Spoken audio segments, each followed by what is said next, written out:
깨끗한 만큼 내게 갚으셨도다. 아멘.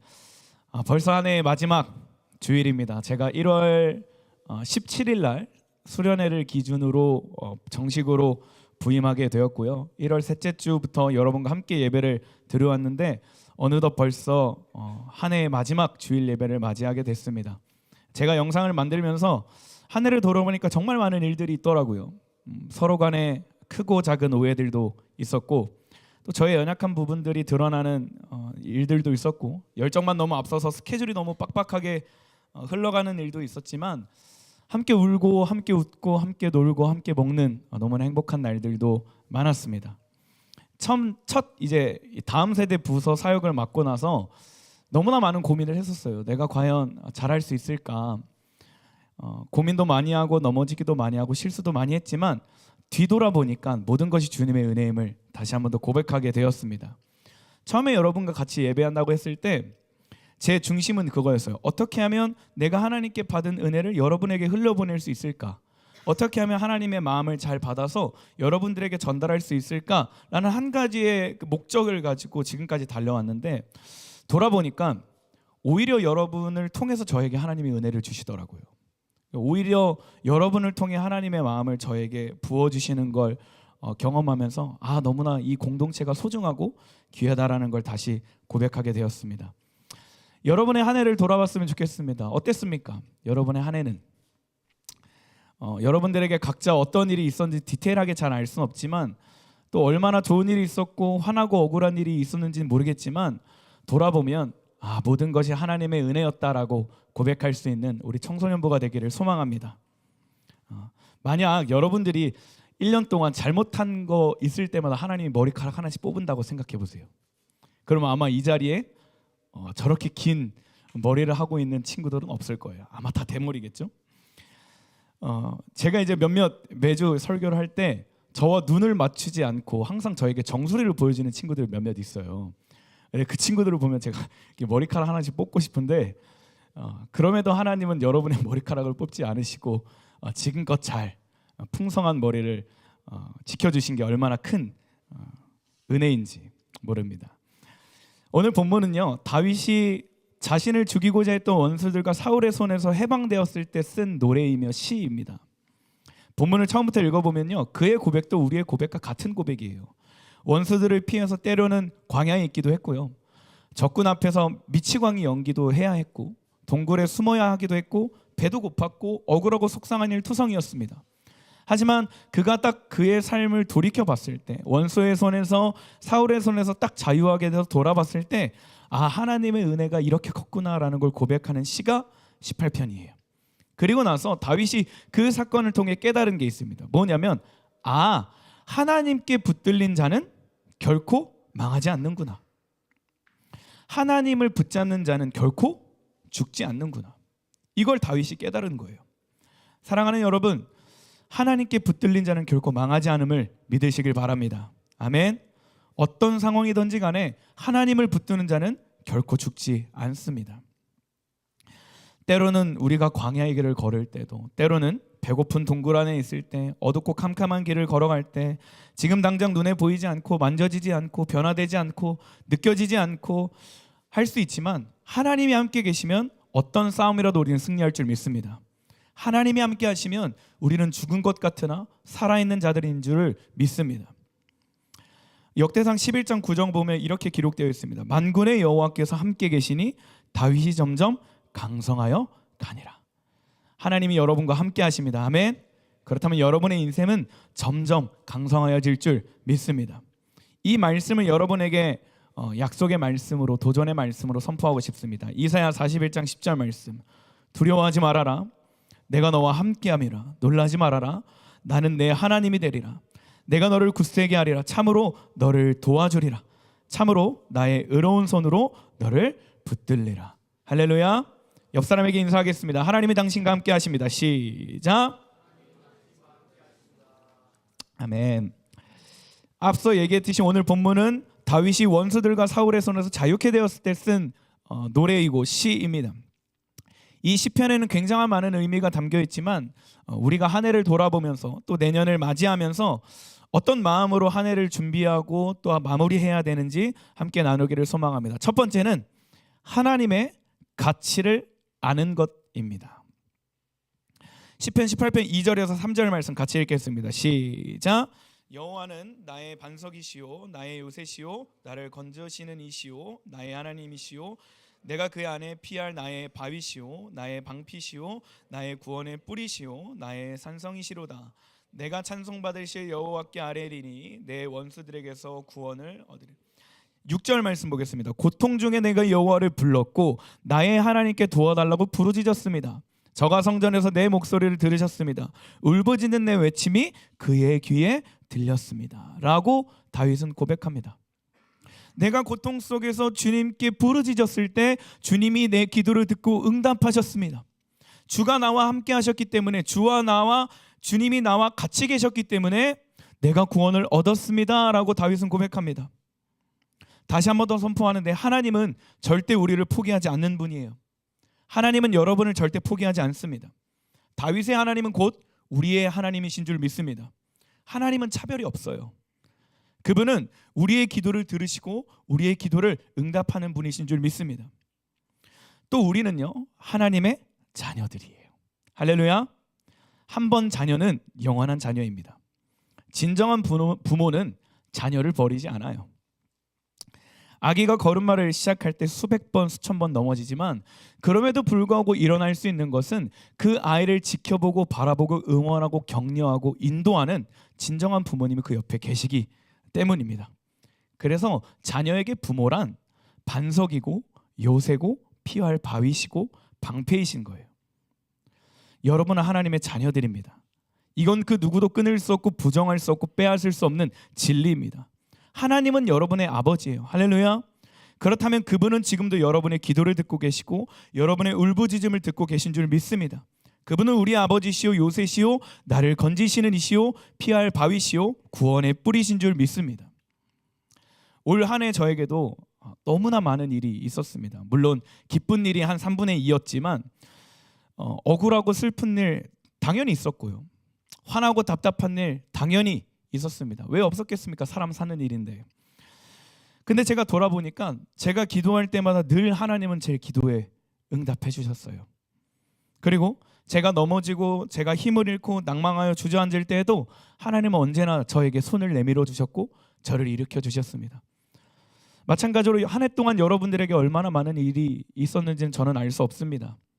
하지만 확신할 수 있는 것은 하나님이 여러분과 함께 계셨고 하나님이 여러분과 같이 계셨고 하나님이 여러분을 보호하셨고 하나님이 오늘까지 여러분을 이끄셨기 때문에 오늘날 우리가 이 자리에 있을 수 있음을 고백합니다. 유명한 의뢰인데 강호동이 조혜련 씨에게 이렇게 얘기했다고 해요. 혜련아, 인생에는 성공과 실패가 있지. 조혜련 씨가 그렇지, 성공과 실패가 있지. 강호동 씨가 그랬대요. 틀렸다. 인생에 어떻게 성공과 실패가 있노? 성공과 가정만 있지. 아멘. 때론 원수가 내 목전 앞에 진을 치고 내가 원치 않은 일을 당하고 실수하고 넘어질 수 있지만 하나님의 자녀들에겐 실패란 존재하지 않습니다. 하나님의 자녀들에겐 성공과 성공을 이루어가는 과정만 있는 줄 믿습니다. 하나님이 지금껏 우리의 길을 인도하셨듯 앞으로 우리 고3 친구들 그리고 중1 친구들, 중2 친구들 여러분의 삶 가운데 하나님이 여러분의 발걸음을 인도하실 줄 믿습니다.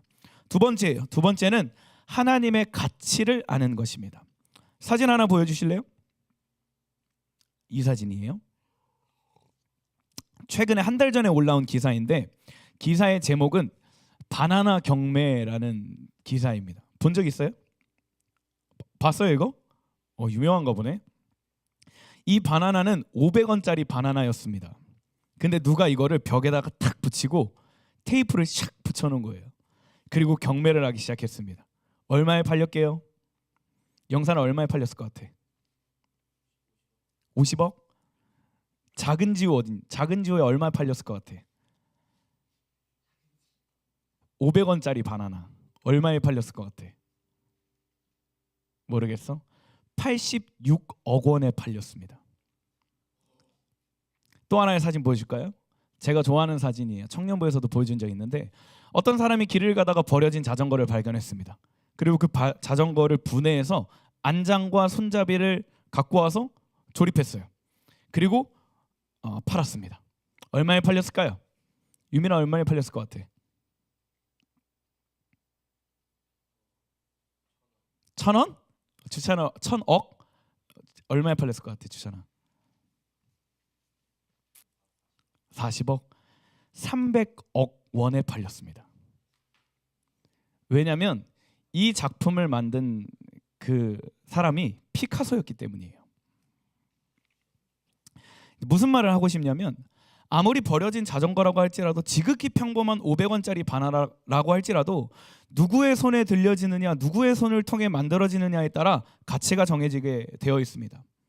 아무리 작고 하찮아 보일지라도 작가의 손에 들려지고 주관적 가치가 매겨지는 순간 엄청난 가치를 얻게 된다는 거예요. 이 작품들은 다른 누군가에게 또 팔렸을 수도 있고, 뭐 어떻게 됐는지는 잘 모르겠지만 시간이 지날수록 아마 가격은 더 오를 겁니다. 그리고 이 작품을 산 사람들이 누군가에게 다시 이 작품을 팔 때는 아마 자신들이 산 가격보다 더 큰 가격으로 제시할 겁니다. 제가 계속 얘기하지만 여러분은 하나님의 자녀예요. 하나님이 여러분을 직접 디자인하셨고 하나님과 뜻과 계획을 갖고 여러분을 창조하셨습니다. 이 세상에 여러분을 대체할 사람은 아무도 없어요. 여러분을 대신할 사람 아무도 없어요. 여러분은 유일하게 이 세상에 딱 한 명 존재하는 아주 가장 아름다운 존재입니다. 너네들은요, 여러분은요, 하나님의 가치를 지니고 있는 자들이에요. 예수님의 핏값으로 세워진 자들입니다. 그러면 우리는 더 이상 500원짜리 바나나가 아닌 거예요. 여러분은 그냥 길가에 버려진 쓸모없는 자전거가 아닌 겁니다. 여러분은 하나님의 손에 들린 하나님의 자녀인 줄 믿습니다. 우리는 이 세상에 그 무엇으로도 가치를 매길 수 없는 사람들이에요. 만약 누군가 여러분을 사고자 한다면, 여러분을 하나님의 자녀에서 끊고자 한다면 아마 예수님이 흘리신 그 피와 물보다, 예수님의 가치보다 더 큰 값을 지불해서 여러분을 사야 합니다. 유일하신 창조주의 독생자보다 더 큰 값을 지불해야 됩니다. 죄가 없어야 되고요, 모든 몸에 물과 피를 쏟아내야 돼요. 그리고 십자가보다 더 잔혹한 형벌을 맞이하면서 여러분을 사야 됩니다. 그리고 하나님보다 더 우세한, 더 위대한 어떤 신의 힘을 빌려서 여러분을 사야 돼요. 근데 그건 불가능합니다. 왜요? 이 세상에 존재하는 유일한 신은 하나님 한 분이시거든요. 그리고 예수 그리스도를 대체할 수 있는 분은 아무도 없거든요. 그리고 우리를 위해서 아무 대가 없이, 아무 조건 없이 우리를 구원하시기 위해서 십자가를 짊어질 수 있는, 우리를 먼저 사랑할 수 있는 그분은 이 세상에 절대 존재하지 않습니다. 다윗의 고백 볼까요? 시편 18편 43절에서 44절입니다. 같이 읽을까요? 시작. 주께서 나를 백성의 다툼에서 건지시고 여러 민족의 으뜸으로 삼으셨으니 내가 알지 못하는 백성이 나를 섬기리이다. 그들이 내 소문을 들은 즉시로 내게 청종하며 이방인들이 내게 복종하미로다. 주님이 나를 건지시기 시작하니까 내가 알지 못했던 백성이 나를 섬기기 시작했대요. 다윗이 하나님의 도우심으로 말미암아 하나님께 속한 자가 되고 하나님이 그를 건지시자마자 이방에 있던 사람들이 다윗에게 와서 절하기 시작했대요. 자신을 죽이려고 했던 원수들, 자기를 주신을 했던 사울이 다윗을 인정하기 시작했대요. 여러분, 이게 하나님의 자녀들이 갖게 되는 가치입니다. 자녀는 아버지의 상속자고 하늘의 상속자입니다. 그분은 하늘과 땅 모든 것의 통치권을 갖고 계시고 온 우주 만물이 하나님의 거예요. 그러면 하나님의 자녀인 우리들은 하늘의 상속자인 줄 믿습니다. 예수의 이름으로 모든 귀신과 모든 어둠과 만물이 무릎 꿇는다 말씀하셨습니다. 할렐루야. 그 이름엔 권세가 있다고 말씀하셨습니다. 그리고 그 이름을 우리에게 주셨습니다. 그럼 우리는 예수의 이름으로 선포하면 귀신이 떠나갈 줄 믿습니다. 예수의 이름으로 선포하면 어둠이 힘을 잃을 줄 믿습니다. 여러분을 알지 못하는 백성들, 여러분을 무시하고 조롱했던 이방인들, 여러분을 죽이려고 했던 원수들, 영적 사울과 같은 자들이 있다면 여러분의 하나님의 자녀된 가치를 깨닫고 인정하고 선포하기 시작할 때 그들이 여러분 앞에 무릎 꿇게 될 것을 믿습니다. 우리는 이걸 붙드는 거예요. 하나님 자녀됨의 가치. 제가 지난주인가 지지난주에 오하비 애들과 같이 뮤지컬을 보고 왔습니다. 루카스라는 뮤지컬이에요. 긴 스토리라서 간략하게만 얘기하면 이렇습니다. 한 청년이 현실의 아픔을 잊기 위해서 캐나다라는 곳을 가요. 그 친구한테 전화를 했는데 친구가 어느 곳으로 가래요. 갔어요. 근데 거기가 데이브레이크라는 곳이었는데 발달 장애인 케어 센터였습니다.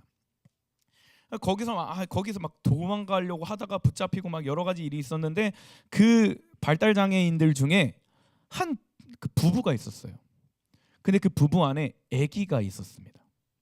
그리고 그 아이의 이름이 루카스예요. 그래서 어찌 우여곡절 끝에 이제 만삭이 되고 아이를 낳을 때가 됐는데 병원 선생님이 그 남편, 아기 아빠 앤디에게 이렇게 얘기를 하더라고요. 이 아이는 병을 앓고 있습니다. 뇌막절이라는 병인데, 뇌막류라는 병인데 이 아이는 태어나면 15분도 못 살 겁니다. 라고 얘기를 해요.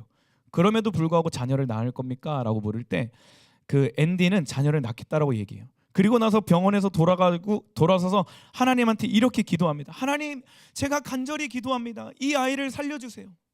제가 언제 하나님께 이렇게 간절히 부탁한 적이 있습니까? 제가 간절히 주님께 기도합니다. 제 아이를 살려주세요. 진통이 시작됐어요. 병원으로 이동합니다. 모두가 숨죽이고 기도하는 가운데 아기가 태어났습니다. 너무나 기뻤지만 기쁨도 잠시였어요. 의사와 가족들은 두려웠습니다. 15분밖에 살지 못한다는 것을 알고 있었기 때문이에요. 그런데 정말 기적적으로 15분이 지났는데 아기가 죽지 않은 겁니다. 1시간이 지나고 2시간이 지났는데 아기가 죽지 않았대요. 그래서 의사 선생님이 달려와서 이렇게 얘기했습니다. 이거는 기적이에요. 이거는 과학적으로도 설명할 수 없는 놀라운 일입니다. 그렇게 앤디와 줄리 루카스의 이야기가 시작돼요. 하지만 그 이야기는 17일밖에 지속되지 못했습니다. 실화를 바탕으로 만들어진 뮤지컬이에요. 루카스는 결국 하나님의 품으로 돌아가게 되면서 뮤지컬은 결말로 맺어지게 되었습니다. 이 이야기를 통해 우리에게 주시고자 하는 명확한 메시지는 뭐냐면 사람이 살고 죽는 모든 것은 하나님의 손에 달려있다라는 거예요. 우리의 눈으로 볼 때는 15분밖에 못 사는 인생이지만 하나님께 기도할 때 그 15분을 17이라는 시간을 인도하시는 하나님이신 줄 믿습니다. 앤디는 이런 말을 하더라고요. 누구나 부모는 될 수 있지만 아무나 부모는 될 수 있는 게 아니다. 하나님의 은혜가 없이는 숨 쉴 수 없고 하나님의 은혜가 없이는 태어날 수 없고 하나님의 은혜가 없이는 살 수 없다라는 걸 너무나 잘 전달해주는 뮤지컬이었습니다. 비록 발달장애 부모들이지만 자녀를 향한 그 사랑이 많은 관객을 눈물 흘리게 했습니다. 제 와이프 이나 선생님도 같이 갔는데 저는 그 비염 때문에 훌쩍훌쩍 거렸는데 옆에서 이나 선생님 막 눈물이 이렇게 휴지 하룽텅이를 막 들고 나오더라고 울면서. 여러분은 하나님의 은혜로 태어났고 하나님의 은혜로 살고 있고 하나님의 은혜로 자라고 있고 하나님의 은혜로 걸어가고 있는 하나님의 자녀들이에요. 이걸 절대 잊지 않았으면 좋겠습니다.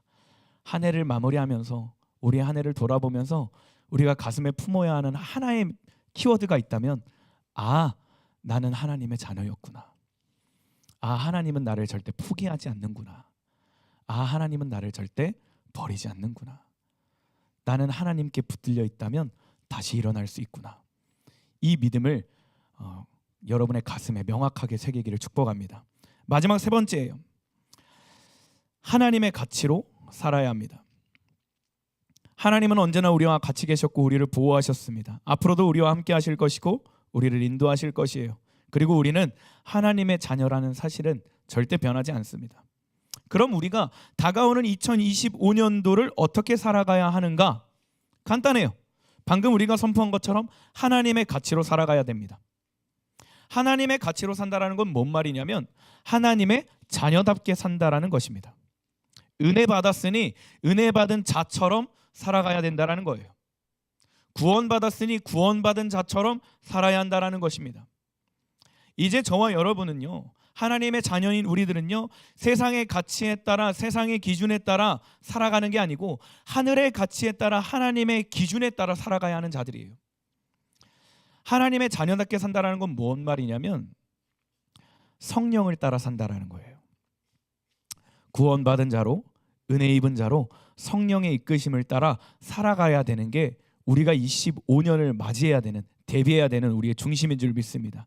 21절 23절 말씀 볼까요? 같이 읽겠습니다. 시작.